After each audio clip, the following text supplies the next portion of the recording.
This quick video is about the dynamic input feature for AutoCAD and the use of it as recommended for beginning students learning AutoCAD.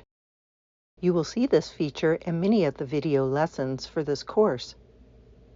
To turn on the dynamic input, type at the command line O-snap. Look for the tab entitled Dynamic Input and pick on it. Check the preferences at the top. Enable pointer input and enable dimension input where possible.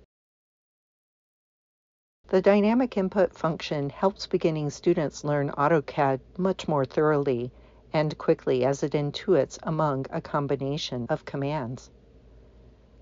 The dynamic input function also works in conjunction with the traditional command line prompts.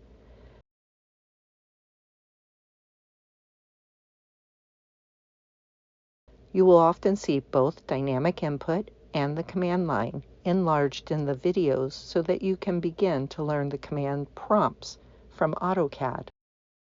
So while the dynamic input intuits possible commands, the command line prompts you through the linear information required for each command.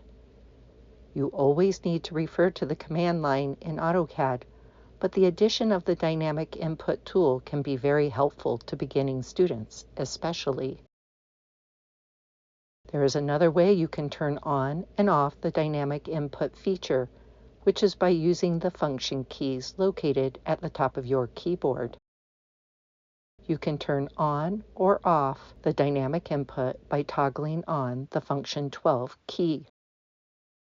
If your function keys are not programmed to be primarily for AutoCAD, or if you are working on a PC laptop, you will have to hold down the FN function key while picking on the F12 function key.